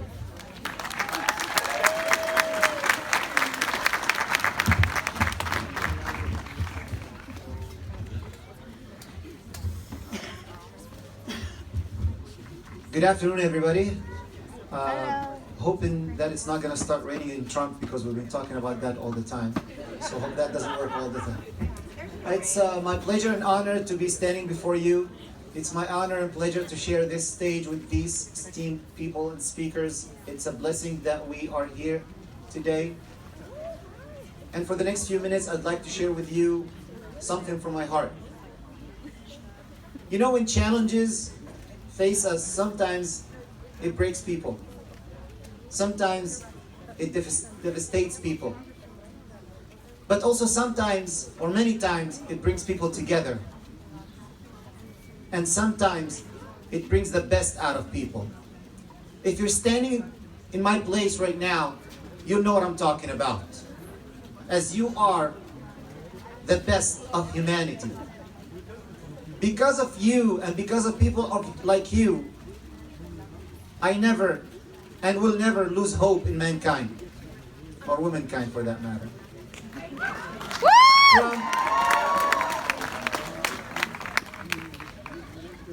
As a Muslim American, I'd like to extend to each one of you my heart-filled gratitude, gratefulness, thanks for all what you have done for your brothers and sisters in the Muslim American community. I cannot thank you enough. A few months ago, when my kids asked me and told me they're terrified from the language they heard during the election campaign, or the drama someone described earlier, I didn't know what to say except, I don't think hate message will win. I was wrong. Many of us were wrong. We did not expect this to happen. But also, we did not expect the amount of support and love that we had towards each other in the past couple of months. Thank you for that.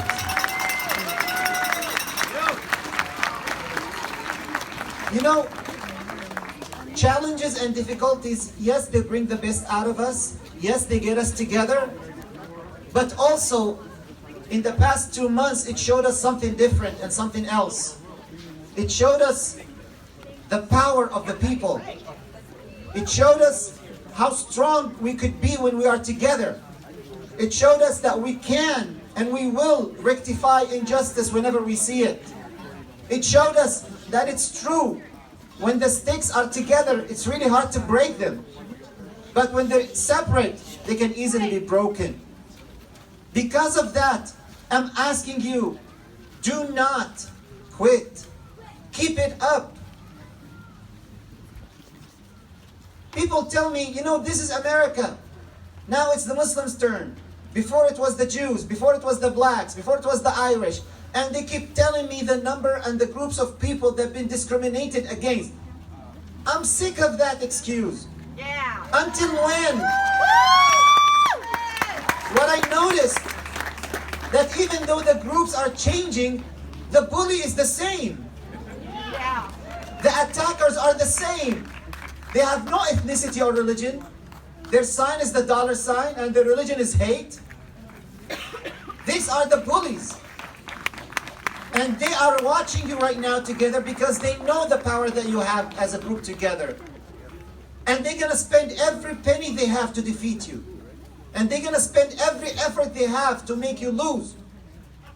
And they're gonna wait for you to blink first. Are you gonna blink first? No! Are you gonna allow them? No! Are you gonna let them defeat you? No! Keep it up, my brothers and sisters. You're doing an amazing job. And we're always together. Thank you very much, and have a wonderful evening.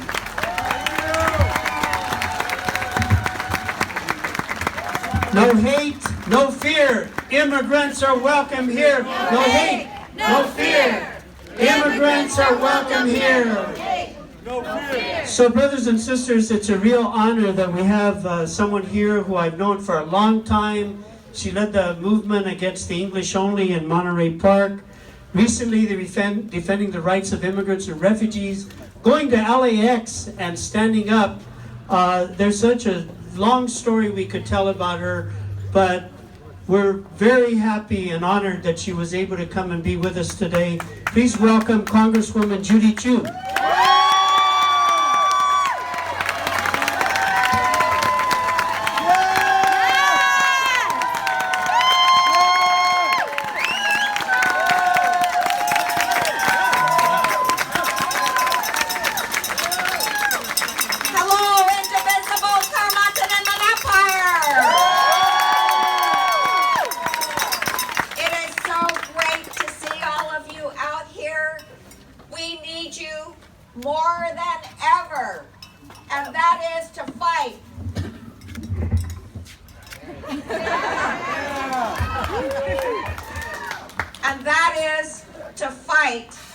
Against a president who would ban Muslims, who would stop immigrants, who would build a wall, who would have Russian hacking of our democracy. Yeah. We gotta stop this. Yeah. And it takes all of us to come together, to be united in our desire to keep this the America that we know.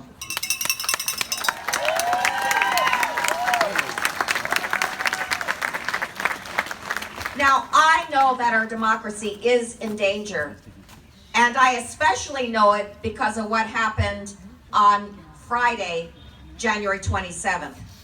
That's when President Trump issued his Muslim travel ban. And on Saturday, I got frantic calls from people in my congressional district who said that there were 50 Iranians being detained at LAX even though they had green cards. Oh, shame! Well, I couldn't believe it. So I dropped everything and I went down to LAX to try to release these Iranians from hold.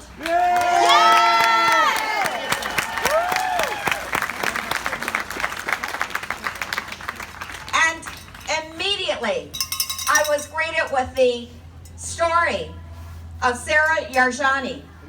Sarah, a 35-year-old student, just 8 months away from getting her master's degree at a local college.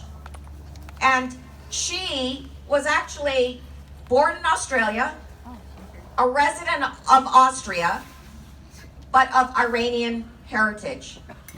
And so they stopped her.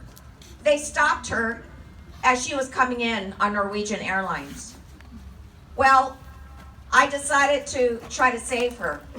And we went to the Customs and Border Protection. And we went to Norwegian Airlines. And we went and protested at every spot we could to stop her from being deported. But you know what? They stonewalled us and they deported her. Can you believe it? I mean, she had done nothing wrong. She had a valid student visa.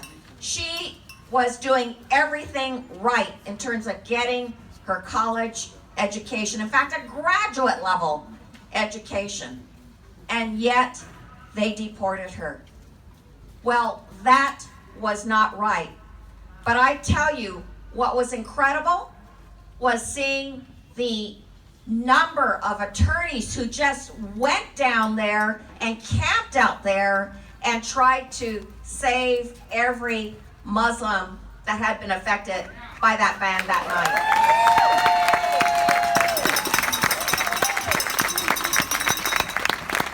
And what was even more incredible was seeing the hundreds and then thousands of people that came out to the airports all across the nation to protest this horrible ban against Muslims coming into the United States.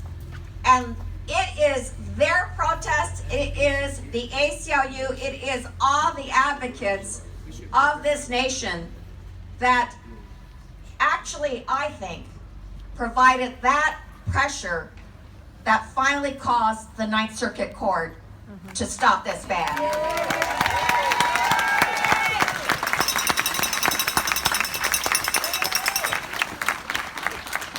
And what was so great was seeing people of all different religions out there at the airports, people of all different backgrounds, and they were all so united in saying, we want the America that we know. We want the America that welcomes all people and that gives an opportunity to everybody, no matter what their faith or background.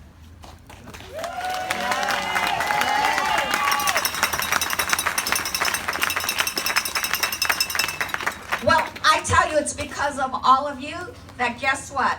A good thing happened after that Ninth Circuit Court decision, and that is Sarah Yarjani came back.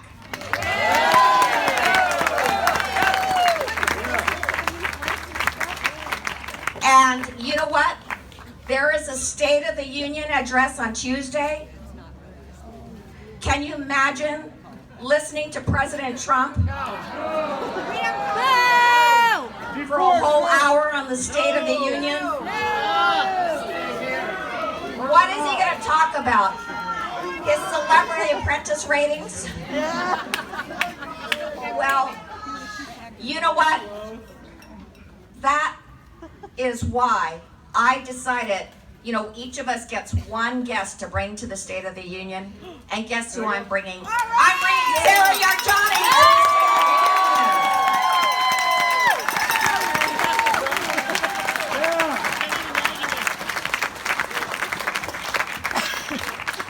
I want President Trump to look into the gallery and see the faces of the people that he's heard.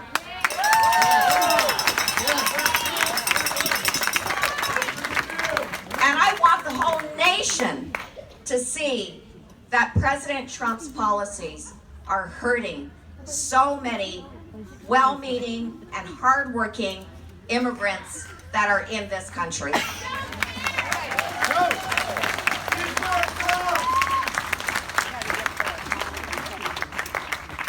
And I tell you, it is the incredible energy and dedication of the people out there that is really turning things around.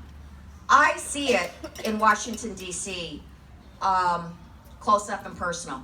For instance, there is that Secretary of Non-Public Education or Anti-Public Education, Betsy DeVos, who is wanting to privatize public education, and not only that, is so ignorant that she thinks we need guns in the schools to stop grizzly bears. Well, what was really inspirational was seeing the hundreds and hundreds of calls that came into the Senate. Did you know it was the greatest number of calls ever made into Congress?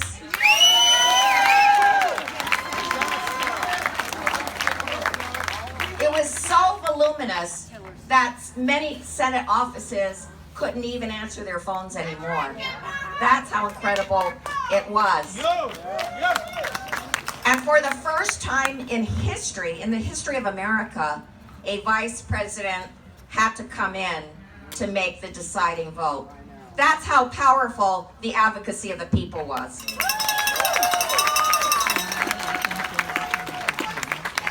And then there's the threat to the ACA, our Affordable Care Act.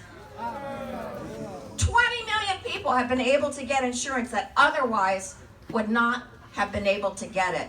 And so we know we need the ACA in this country. Yes, we do. Yes. Yes, we do. But you know what? Donald Trump wants to take it away. He wants to repeal it. And what has been so inspirational to me is to see my Republican colleagues in Congress freak out because of all the people that have been coming out to those doggone town halls.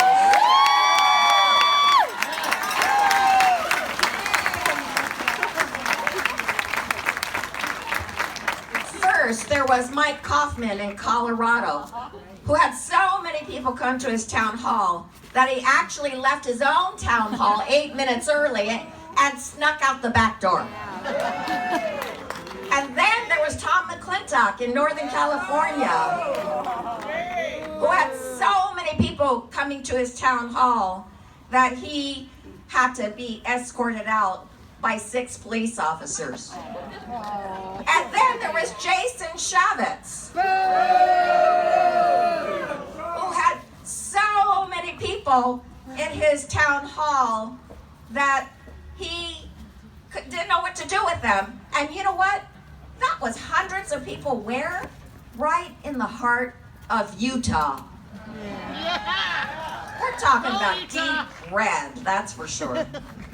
So there are people all across this nation that are saying enough is enough.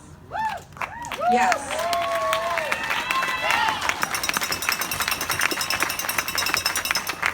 And that's what we need.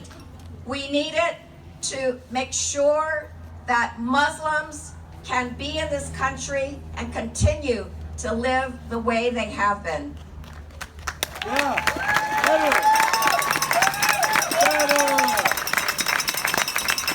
And we needed to make sure that immigrants don't have to stand in complete fear and anxiety from deportation.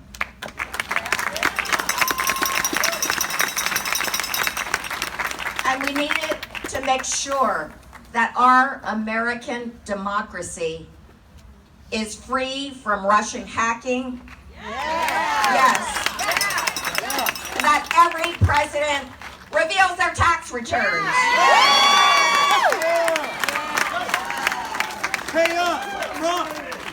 So we have a lot of work to do, but I'm so thrilled to see so many of you out here. I know that with the energy that I see in front of me, that we will continue to have an America that stands for everybody, for every religion, for every background, and that there will be equality and justice for all. Thank you all so very much.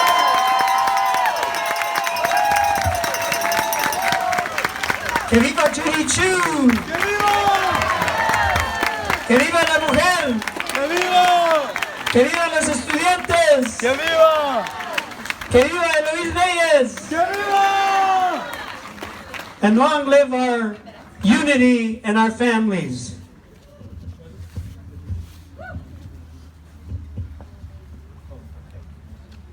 And now I'd like to introduce to you the Rabbi Zeb Hayim Fire. A big hand for him, please. Shalom!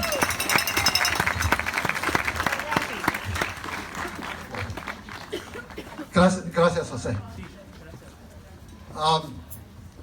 My name is Zev Chaim Feir. I'm a rabbi, which makes me obviously Jewish. And because the word Muslim, as anyone who knows Arabic will tell you, means one who submits to God's will, I can truthfully declare that I am a Muslim in the path taught by Moses, our teacher. And I dare say I am more Christian than many who claim to be.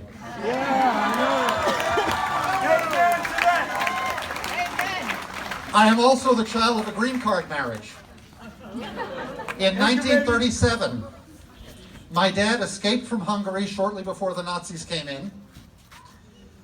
He borrowed some money from his brother and went to a travel agency, put the money down on the counter and said, here's what I have, I want a one-way ticket, where will it take me? And they booked him to Caracas, Venezuela. He bought the ticket and then went to the Budapest Public Library, pulled out a world atlas to find out where Venezuela was. 2 years later, 1939, he came to New York on a admittedly phony business visa. He was introduced to a young woman and a week later married her.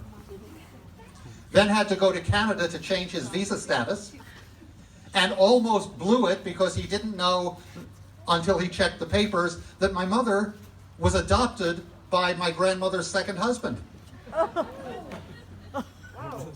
But 2 years after that, October 1941, I was the result. I was my dad's anchor baby. And I'm proud to say it. Viva anchor babies! Viva los anchor babies! I have not forgotten that during World War II, tens of thousands of Jewish refugees from Nazi Germany were turned back at American ports and sent back to Europe to their deaths. And tens of thousands more who made their way to England and Canada were interned as enemy aliens because they came from Germany as refugees. And I will not stand idly by while that boy in the White House, whose name I will not mention, and I will not call him president, and I will not even call him a man, that boy in the White House, with his cabinet of military brass, billionaires, and bigots, would have turned them all back, will turn them back today, would have turned my father back, would have kept me from being born. We must not allow to happen to others what happened to us. Thank you all for being here. Shalom Aleichem. Assalamu alaikum. Pas a todos. Aloha oe. Sat Shri Akal.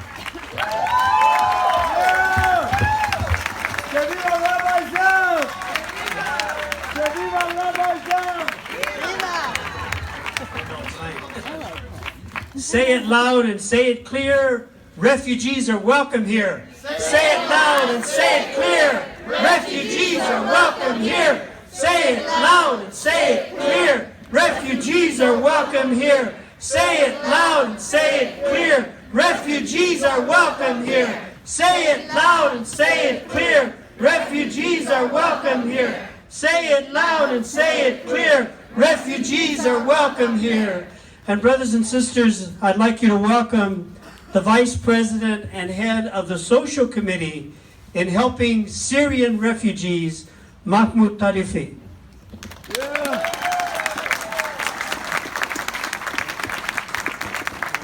Hello everyone, I won't take much of your time. I just want to update you about the program at the Islamic Center of Claremont regarding the Syrian refugees.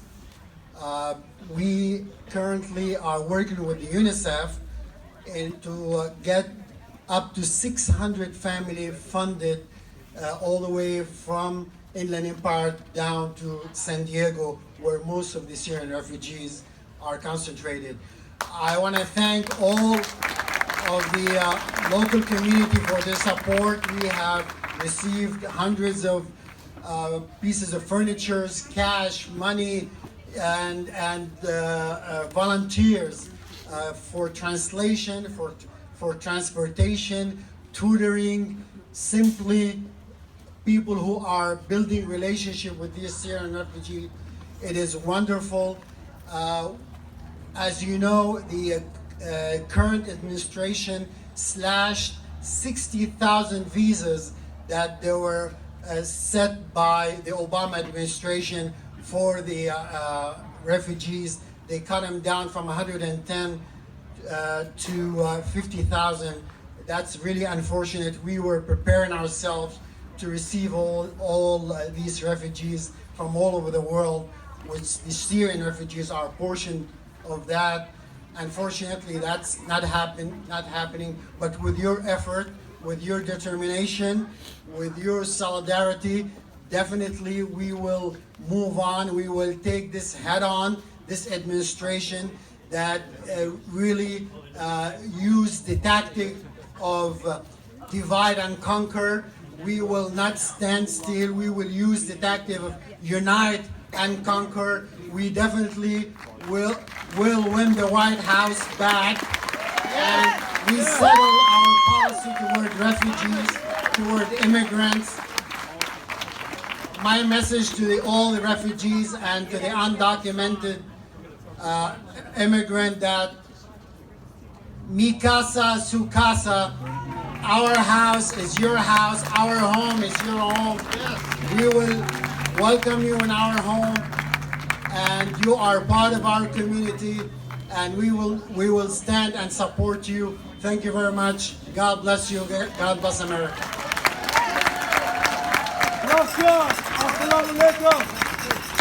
Say it loud and say it clear, refugees are welcome here. Say it loud and say it clear, refugees are welcome here. Say it loud and say it clear, refugees are welcome here.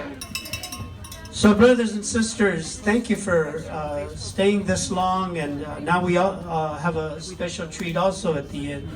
Someone who has been in the forefront of defending the rights of immigrants all her life, and refugee communities, comes from a farm worker background, an immigrant background herself. For 25 years has been defending the rights of our low-income communities in the courts. Recently elected assemblywoman, fighting off millions of dollars that were spent by the oil companies, particularly Chevron, and building a grassroots campaign like we've never seen before. And recently was there at LAX and then in Ontario, who spoke in defending the rights of refugees and protesting the Muslim ban. Please welcome Assemblywoman Eloise Reyes.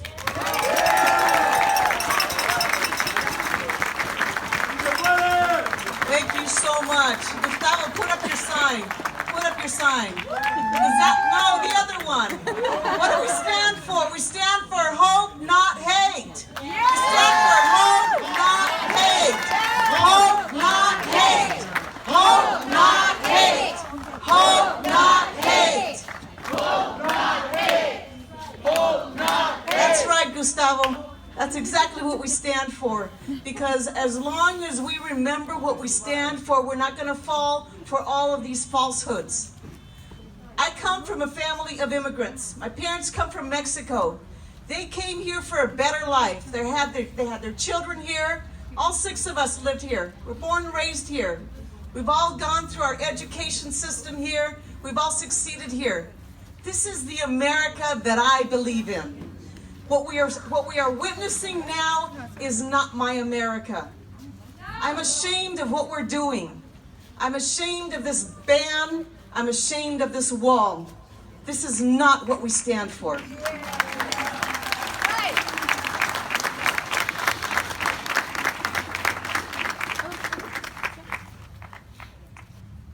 There are a few notes that I took, and I want to be sure to share these with you, because as I thought about what I would want to say to address this, my heart just breaks. My heart breaks because there's so much. We're talking about families. We're talking about our neighbors, our brothers, our sisters. Quiet. We aren't talking about someone that we've never met. We're not talking about strangers. This is our family we're talking about. As a lifelong member of the district, I understand the importance of community organizing and its impact on public policy at the national, state, and local levels. Just as our Congresswoman Judy Chu was saying, it's the organization. This is what is causing the change at the national level, at the state level, at the local level. It's your organization. I applaud you all for continuing to organize and continuing to educate us about the true Islam. The issues that impact our Muslim brothers and sisters also impact the rest of our communities. Any talk about a ban is a direct attack on the very integrity of our communities and our families. Together we can continue to build a movement in the Inland Empire and in the nation to oppose public policies that jeopardize our quality of life by marginalizing and exploiting our immigrant communities and our Muslim communities. We know that in the Inland Empire alone, we have about 275,000 undocumented immigrants. 25% of those have lived in the United States for 20 years or more. Any talk about a ban is a direct attack on the very integrity of our communities and our families. Any talk about a wall is also a direct attack on the very integrity of our communities and our families. We don't want our neighbors to be living in the shadows. That's not what we want. We have been forward about what we want. We want community. We want family. We want to be able to live together. We want to be able to worship together, to be able to express our opinions. We don't all have the same opinions, but we are absolutely entitled to have our opinions. We are absolutely entitled. We're absolutely entitled to worship as we want to worship. Yes. We are absolutely entitled to not have others judge us because of the hue of our skin, because of the way that we speak, because of the God that we worship. Yes. This is so important, and this is the very basic, this is who we are as America. And what is happening now is something that is going to tear us apart if we allow it. And that's why I applaud everything that is being done, whether it's at LAX, when we get the call early in the afternoon, can you come to LAX? As soon as we got back from San Diego, we went to San Bernardino to take care of business there, and we're on our way to LAX. We had to be there. It wasn't a question of whether we wanted to. We had to be there. We have to stand in solidarity with those who are being oppressed. We have to stand in solidarity with those who are being harassed, who are being bullied. And when we always talk about these policies against bullying, we're seeing bullying at the national level against the very residents, against the very citizens. This has got to stop. I do want to thank you so much for your activism. I want to thank you for fighting. But most especially, I want to thank you for believing in a more just, a more inclusive, a more fair America. Because that's the America I believe in. Thank you. Thank you, Assemblywoman. Hope, not hate. Hope, not hate. Hope, not hate. Hope, not hate. Thank you very much. We have one more speaker, which we skipped in between, and then we're going to conclude. Thank you very much for staying. The next speaker is a progressive Muslim woman. She's an immigrant. She's very loud.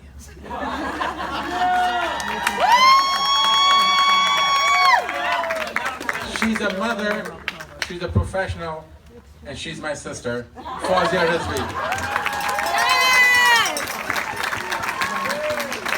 Assalamu alaikum. Peace and blessings to you all. My name is Fawzia Rizvi. I'm a Muslim woman. I am an activist. I am a progressive Muslim woman. I'm standing here to fight for everybody, not the Muslim people, for our immigrants, for our refugees, for everybody. In other words, I am Donald Trump's worst nightmare.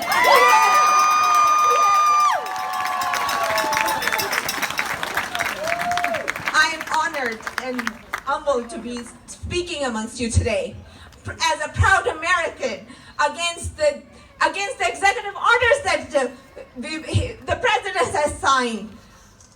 There is no wall, no ban. We do not believe America is based on the diversity, the inclusiveness of everybody together. Thank you all for being with us, standing with us. Without the immigrants, our economy will fall down. 70% of our farm workforce will not be there. We cannot let this happen in this America.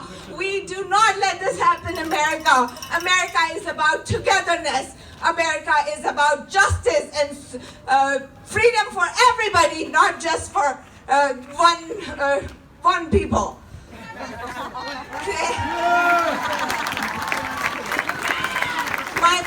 My fellow Americans, building walls do not make America safe. Banning refugees, banning people doesn't make America safe. What makes America safe is to fight, to stand up for justice, for stand up for speaking for the people who cannot speak for themselves, who cannot stand up for themselves. This is what America is about. This is what we all us about. In the end, America Ferrera said, the president is not America. His Senate is not, his cabinet is not America. The Congress is not America. We, the people, are America. We, the people, will fight for this country. We, the people, will stand up for this country. Thank you all. God bless you all.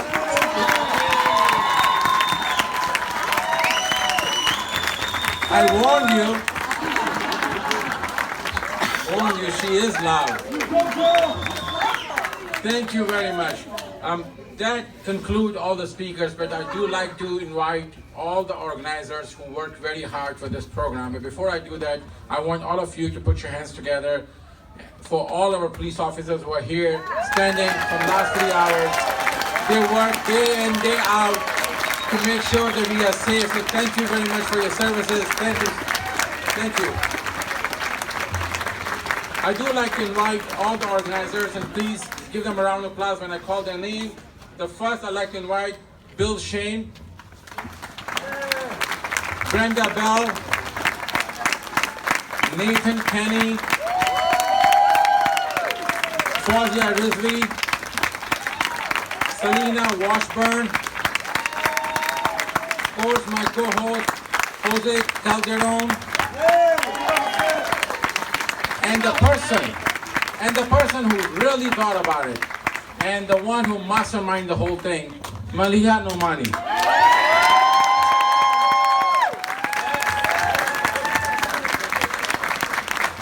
Thank you very much. United we stand, united we conquer, united we succeed. Divided, we will be no one, nobody will come for us because we will not be there for other people. Let's get together, make sure that Washington hears us, make sure the White House hears us. As Fawzia said, Trump is not America. His cabinet is not America. Congress is not America. We are America. Yes. So America, rise up, rise up, rise up. Okay, brothers and sisters, before we are going to form a giant circle, but I also wanted to thank Roberto de la Cruz, who since he was 15 has worked with United Farm Workers, and Karen May, who helped us in organizing the list of speakers and the stage and all that. Thank you so much, Roberto.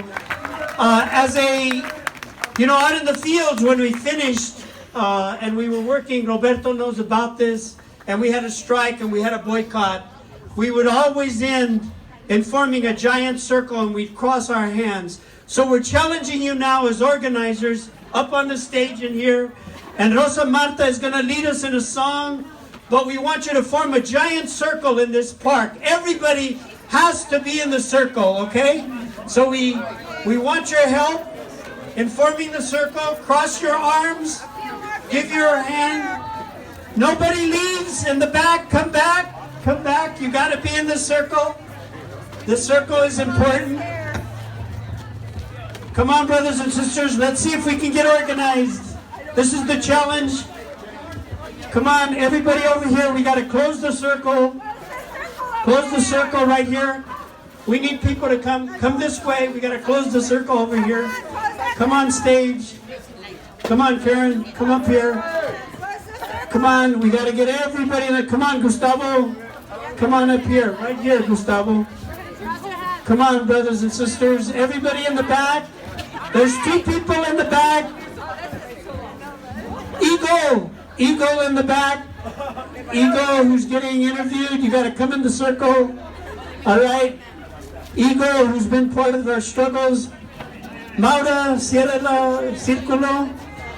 Okay, brothers and sisters, what this means, we're going to sing a couple of songs, but one of them is De Colores. And it means that even in the clouds, there's always a rainbow. That's what De Colores means. People of all colors coming together, of all backgrounds. And we're forming a chain, and we're a link in that chain. And this means that wherever we are, we make the commitment that we will be a strong link, and that we will build a strong chain, and that no matter what happens, we will support each other. We will say no ban, no wall, and we will build a kind of chain that is not only about human rights for immigrants, but human rights for all people. A chain that will churn people power into voting power, and we're going to make sure that in 2018 there is a change, and that in 2020 there is such a transformation that we're going to go back to building the kind of country that we were already beginning to build, with civil rights and human rights, and a country that ensures justice and equality for all. So with that, we will sing with Rosa Marta. We shall overcome. We shall overcome. We shall overcome someday. We'll deep in my heart, I do believe we shall overcome someday. We shall not be moved. We shall not be moved. We shall not be moved someday. Oh, deep in my heart, I do believe we shall overcome someday. Se puede. Next Tuesday. Se puede. Se puede. Se puede.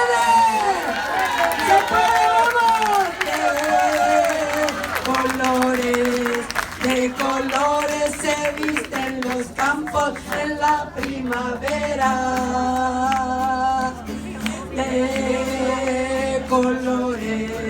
De colores son los pajarillos que vienen de afuera.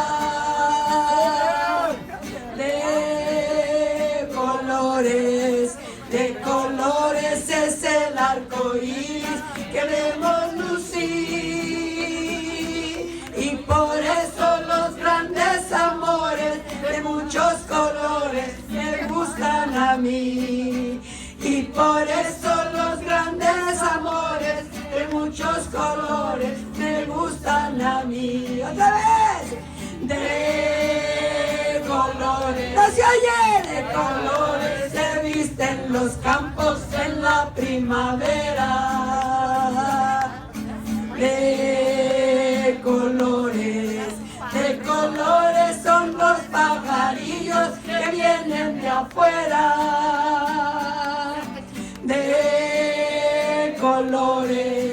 De colores es el arco iris que vemos lucir.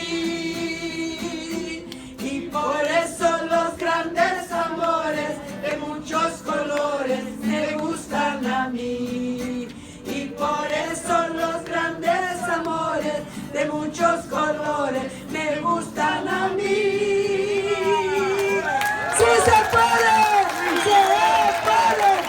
sí se puede, sí se puede, sí se puede. Aquí, allá, el pueblo triunfará. Aquí, allá, el pueblo triunfará. Aquí, allá, el pueblo triunfará. No somos uno, no somos 10. Somos un chingo. Somos un chingo, cuéntenos bien. What do we want? Bridges, not walls. What do we want? What do we want? What do we want? What do we want? What do we want?